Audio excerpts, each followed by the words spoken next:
Alright, so here we go. Let's switch in game and okay, so welcome guys, welcome to the Empire Collective Cup Platinum League between Lojza and Juan for round 3. I'm going to be joined by MBL today, who's going to be casting with me and giving some insight into the more technical things, I suppose.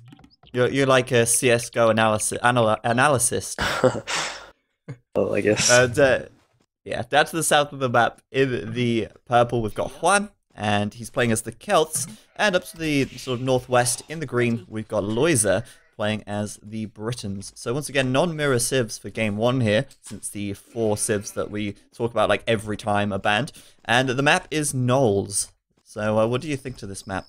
This map is cool because it's so open. It allows so many strategies to be used, and I think we're gonna see a lot of aggression. For sure. We don't see a fast castle in this map, for sure. If you do that, it's so risky. I would never do that. No, it's so open, and like there are tree lines. Sometimes you can get pretty lucky with the trees, and they can kind of join together. But both players are really open. They're not, like, I mean, if you look at Lojza's base, he's got no trees on the front at all. I feel like Lojza's map maybe a little bit.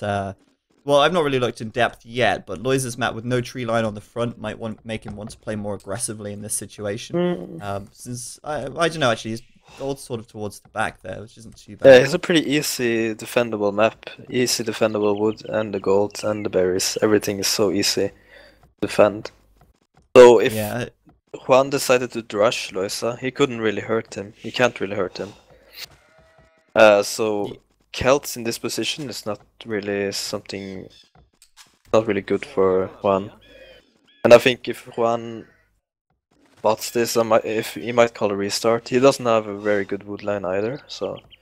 Yeah, his wood way at the back, kind of like on a hill sort of, and just kind of, a bit awkward there. And other than that, like he can't really, well, he can split his wood on the left, but not so good. Almost lose his scout there, but. Pretty close, pretty close. Do you think like Lojza is gonna take an opportunity to lame at any point? Yeah, both is he that kind of player? Yeah, both of them are already in each other's bases, so they definitely want to lame. Yeah, if we look at Juan's scouting, like he's hardly scouted his own area really. He's just like straight out there. Same for Lojza as well, which is kind of nice because both players trying similar things. I kind of like that. Yeah. Especially when it comes to laming and things. This is one of but if Juan could lose his scout here, yeah, I don't know why he's going in there. That's getting really close to the TC. Yeah, he shouldn't go in between the two houses. The two houses should indicate that this is really close. Definitely. But yeah, this map is, I think it's really nice. Do you know who made this map? It's Carlos Ferdinand's map. Oh, really? From a map, what was it called? A map contest for, I can't remember what it was. I think it might have been Clash of the Titans, actually. He made this map for that. I think it's really cool because the gold is like really all over the place. So you've got these really small piles of gold all over the place, which I think make like holding map control is so important on this map. Like if you play scouts or something, I think that could actually be really good due to the fact that like you can have more maneuverability, more mobility, and kind of just see what's going on a little more. Yeah, for sure.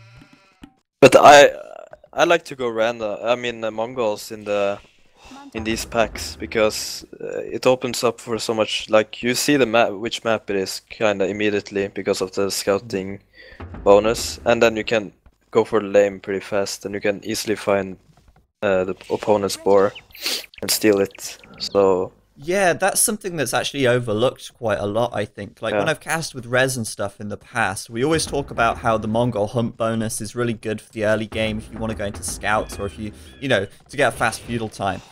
But we always kind of overlook the scouting thing. Yeah. And I think what you say is actually a really good point, because the extra visibility you have on that scout is really going to help you out in a non-standard map like this, for instance. Yeah, for sure. So that's actually a really good point, actually. I think that's awesome.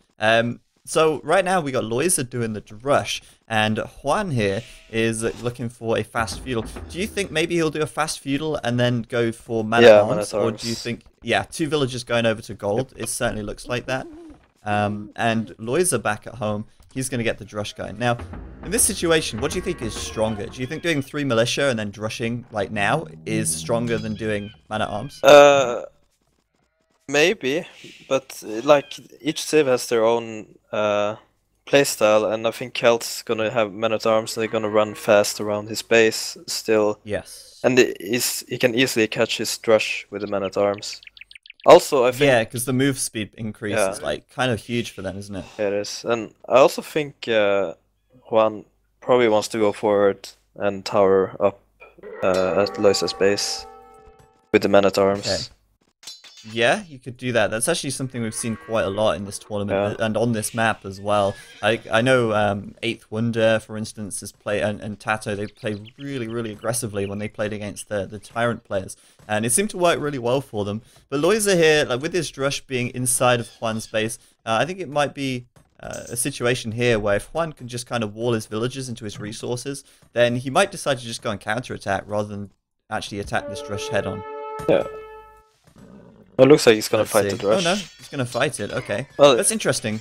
But he's gonna get the win by the looks of it. He's gonna take down the scout, and he's got another militia out on the way as well. Easily micro. That's actually a really good start. Easily micro those militia because they run so much faster. Yeah, it's nice. Yeah, it's good for him. Now he's sending villagers forward. So. Awesome. So you were right. You know what's good. Yeah. And yeah, in this situation, let's see it. Juan's scouting here a little bit. So he sees the wood line. He sees the gold there from Lojza. So he's got that map visibility. Now in this situation, do you think it would be better for him to just stick the tower like behind this wood line on the gold in that little corner? If he can pull that off? I don't know. Maybe. But like it's so hard for for Juan to hit Lojza now. Lojza can put a tower on that hill in front of his gold, and he's pretty much protected. But Lojza can also put a tower in the front and then go to the back, and then Lojza won't actually have stone for a second tower.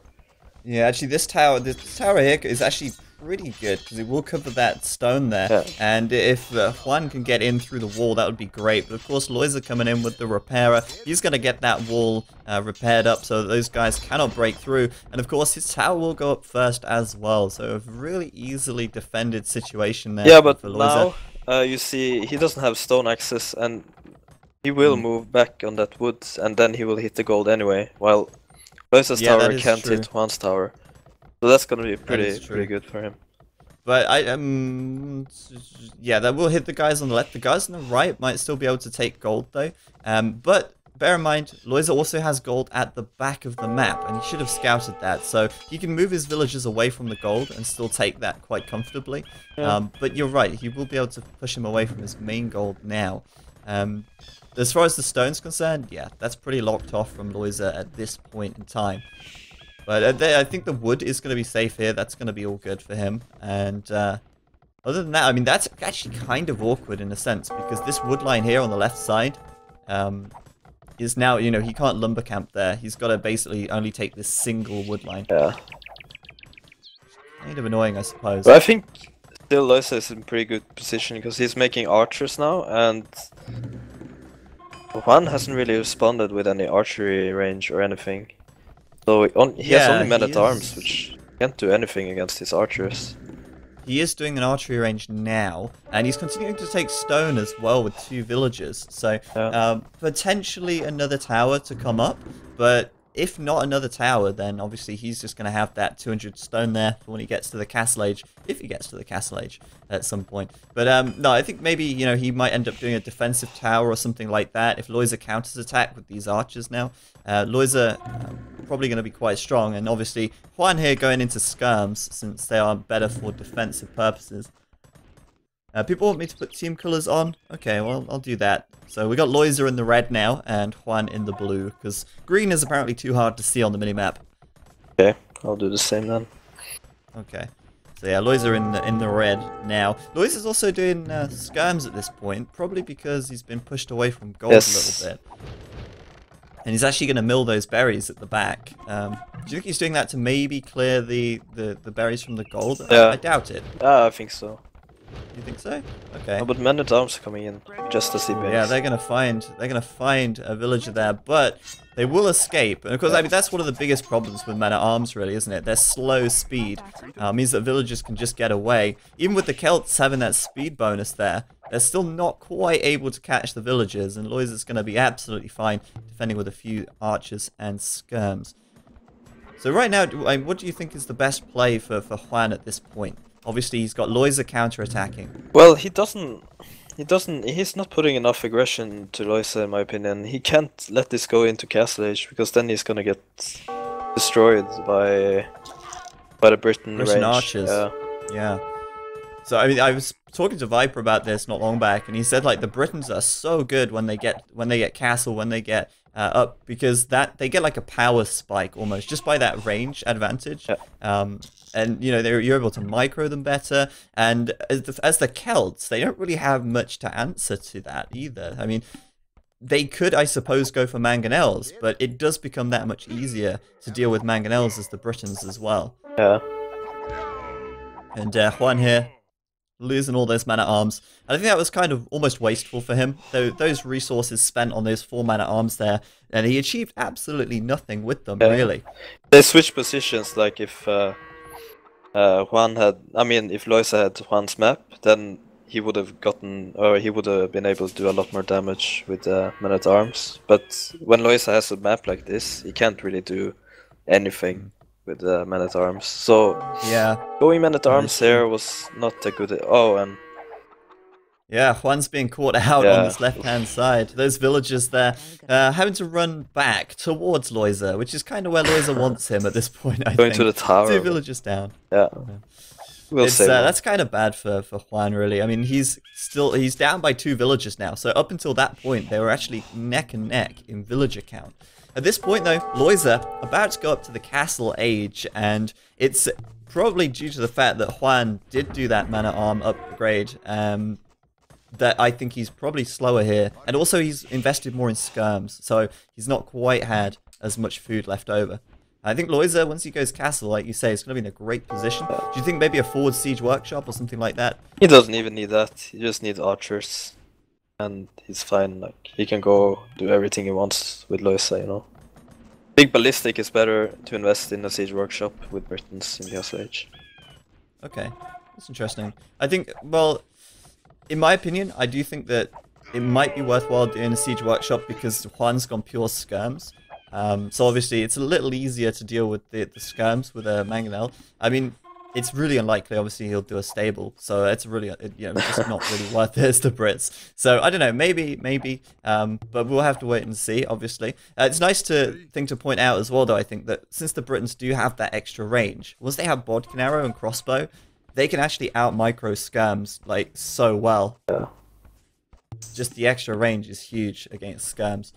So right now, Juan only just getting wheelbarrow. I believe Lojza did wheelbarrow quite early on, didn't he? Yes, in comparison. some sort of Lojza style. He likes to do very early handcart and wheelbarrow, because, I don't know, that's, like, he is really good with the economy management, so... Yeah, his eco is really good. I mean, considering he was absolutely even with Juan on villagers, he obviously had a much faster castle time there. And Juan hasn't even clicked up yet. So Lojza here in a great position. He's going to be up to castle in just a second, and he's got these army units right in the front of Juan's base. Juan going to lose yet another villager and at least be pushed off of some farms, at least have some villager idle time as these guys sit in the front of his base ready to be upgraded. And that extra range there coming in immediately as well, giving the Brits a really big power spike at this point in time. And more towers from Juan. I mean, if you were Juan now, what do you think is the best defense? Is just throwing up more and more towers? Yeah, tower defense. He can't do a whole lot else, can he? No, he can't. So good micro from Lojza here. He's going to find a few kills, but still a little dangerous, I think, to engage that head-on, especially with the tower coming up. But yeah, I mean, Juan's tried to wall himself in a little bit on this right-hand side, so I don't think Lojza's going to be able to just walk straight in there and do that much damage. Yeah, that's true. But Juan on the way up to the castle age now, and there's the siege workshop from Lojza on the front Kinda as well. A bit defensive in my opinion. He could have gone a lot more forward if he's going to add the siege workshop. Oh yeah, I think so, definitely. You know, maybe he could have actually sent the villagers a bit earlier to go across, because this is the thing with Lojza here. I mean, siege travels so slowly. By the time he's made a mangonel and actually sent it across the map, Juan might even have a siege workshop up already of his own. In which case, he's just got to stall him, and he might be able to do it. But Juan, calling GG at that point anyway. Yeah. Okay. Yeah, he got pretty trashed by those that army on the right hand side.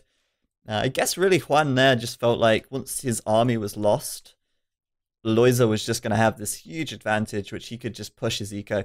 And I feel like when you have to build this many towers, it's really inefficient. It's just a bad way to have to spend resources, really. Yeah, it was not good for Juan, because he should have called Re with that map. He saw how bad it was and how good it was for Lojza. He was in his base at 4 minutes, so he had 1 more minute to scout him out and check. Yeah. At a first glance, I mean, Lojza's map really didn't look that good, but when you say, like, you know, he can wall up like towards his TC, it's really like you don't need a tree line on the front. Yeah, and you can see, like, you saw exactly how that happened. Yeah, it's like Man at Arms is so useless when they can't even get into his eco. It's like just a waste. It was a big waste, and I think maybe that's what cost Juan that game, really. Yeah. As well as the fact, of course, his map just wasn't that good. But that's the thing, both players have got a whole restart to use in each set of games. So Juan had the opportunity to call the re, but he chose not to. So anyway, that's 1 point on the board for Lojza here. A good, strong start. And to be honest with you, I've seen some really, really good Knolls games so far. Yeah. But that one was probably not quite up there with the best. True. But anyway, it's going to be Juan's home map now.